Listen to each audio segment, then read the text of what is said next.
महाराष्ट्र की राजनीति यानी कि वर्चस्व की लड़ाई, यहां पर पिछले 3 से 4 महीनों से चल रहा सियासी घमासान शांत होने का नाम नहीं ले रहा है। उद्धव ठाकरे, शरद पवार, एकनाथ शिंदे, देवेंद्र फडणवीस या राज ठाकरे प्रदेश के ये वो दिग्गज हैं जिनके बीच महाराष्ट्र की राजनीति करवट बदलती रहती है। हम इस रिपोर्ट में आपको बताएंगे कि दशहरे की आंच के बीच कैसे एनसीपी प्रमुख शरद पवार के परिवार के बीच ईडी की तरफ से जांच पहुंच रही है। हम आपको यह भी बताएंगे कि किस तरह से ईडी ने अभी तक की कार्रवाइयां महाराष्ट्र में की है और शरद पवार की चुप्पी एक बहुत बड़ी चर्चा का केंद्र रही है। संजय राउत जब गिरफ्तार हुए तब चुप्पी रही। अजीत पवार ने कहा कि जांच एजेंसियां अपना काम करती हैं। इसी तरीके से बहुत सारे मसलों पर शरद पवार की चुप्पी बहुत लोगों को चुभती रही है। क्या वजह है, ये भी समझने की कोशिश करते हैं। राष्ट्रवादी कांग्रेस पार्टी यानी एनसीपी के विधायक रोहित पवार ईडी के रडार पर आ गए हैं। रोहित पवार शरद पवार के पोते हैं।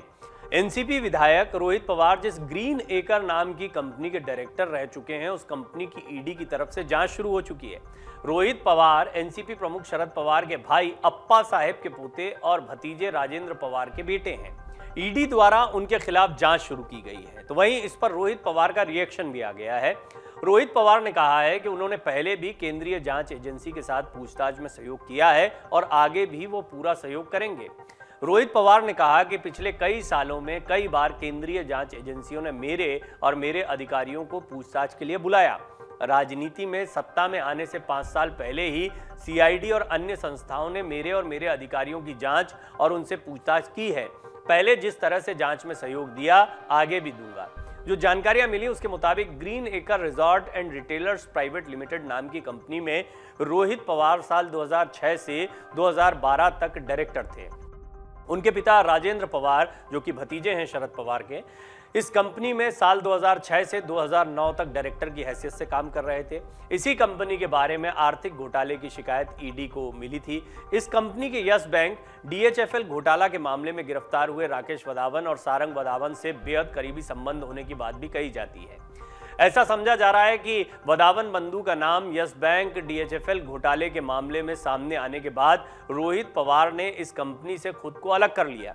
इसके बाद ईडी अधिकारियों ने कंपनी के आर्थिक व्यवहार को लेकर प्राथमिक जांच के आदेश दिए हैं। इस जांच की कड़ी रोहित पवार से जुड़ने की बात कही जा रही है। ईडी की कार्रवाई को लेकर अक्सर भविष्यवाणी करने वाला, ट्वीट करने में आगे रहने वाले बीजेपी नेता मोहित कंबोज ने एक और ट्वीट किया है। उनका ट्वीट कहीं रोहित पवार की तरफ तो इशारा नहीं कर रहा है। इस बात की चर्चा भी गर्मा गई है। आपको बता दें कि कुछ दिनों पहले मोहित कंबोज ने रोहित पवार के बारामती एग्रो के संबंध में ट्वीट कर यह साफ संकेत दिया था कि जल्दी ही एनसीपी का एक बड़ा नेता ईडी की जांच के दायरे में लिया जाएगा। उन्होंने यह भी कहा था कि इस संबंध में केस स्टडी शुरू हो गई है। इस पर शनिवार सुबह भी एक ट्वीट कर कंबोज ने यह जिक्र किया कि केस स्टडी जारी है। एनसीपी नेता विद्या चव्हाण द्वारा बिल्किस बानो के रेप के गुनाह की सजा भोग रहे गुनहगारों को गुजरात सरकार द्वारा छोड़े जाने की आलोचना किए जाने और इस फैसले के खिलाफ आंदोलन खड़ा करने की घोषणा किए जाने के बाद उनको भी चेतावनी देते हुए मोहित कंबोज ने एक ट्वीट किया था। उन्होंने उस ट्वीट में लिखा था कि विद्याताई चव्हाण को जय श्री राम। अब मोहित कंबोज ने एक और ट्वीट किया है। यह ट्वीट भी समझा जा रहा है कि एनसीपी विधायक रोहित पवार की ओर संकेत कर रहा है। बीजेपी नेता मोहित कंबोज के ट्वीट को लेकर एक बात बताना जरूरी है कि नवाब मलिक के जेल जाने के बाद उन्होंने सबसे पहले यह ट्वीट कर संकेत दिया था कि संजय राउत भी जेल जाने वाले हैं। उन्होंने कहा था कि सलीम जावेद की जोड़ी जेल में साथ बैठने वाली है। मोहित कंबोज नवाब मलिक और संजय राउत को सलीम जावेद की जोड़ी ही कहा करते हैं। इसके बाद उन्होंने अनिल परब की ओर इशारा करते हुए ट्वीट किया था। अब उनके नए ट्वीट को रोहित पवार की ओर इशारा समझा जा रहा है। कुल मिलाकर महाराष्ट्र में अभी तक जितनी भी कार्रवाइयां हुई हैं, उन्होंने ये साफ संकेत दे दिया है कि महाराष्ट्र में ईडी जमकर अपना काम कर रही है और एक के बाद एक छापेमारी हो रही है।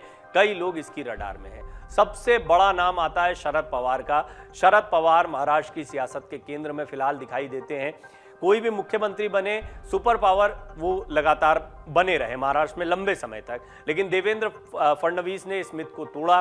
देवेंद्र फडणवीस एक बार फिर उप मुख्यमंत्री के तौर पर आए हैं और वर्तमान सरकार और शरद पवार के बीच में उतने बेहतर रिश्ते नहीं दिखते जैसे पिछली सरकारों में उनके रहे। यहां तक कि बीजेपी की सरकार रहती थी तब भी शरद पवार की चलती थी, ऐसा कहा जाता है। और जब उद्धव ठाकरे सीएम थे तो शरद पवार ही सुपर सीएम कहे जाते थे, ये बात भी आम है। इसी बात की आलोचना की जाती है। इसी बात को कहते हुए एकनाथ शिंदे ने पार्टी को छोड़ा और कहते थे कि सारी चलती तो शरद पवार की है, सारे मंत्रालय उनके पास है, मलाईदार मंत्रालय उनके पास में दिए गए हैं। कुल मिलाकर शरद पवार महाराष्ट्र की राजनीति में बहुत महत्वपूर्ण है और अब वो ईडी की जांच के दायरे से बाहर, उनका परिवार, ये कहना ठीक होगा कि उनका परिवार ईडी की जांच के दायरे से बाहर नहीं है। ऐसे में आंच उन तक जा सकती है या फिर उनकी चुप्पी की क्या वजह है।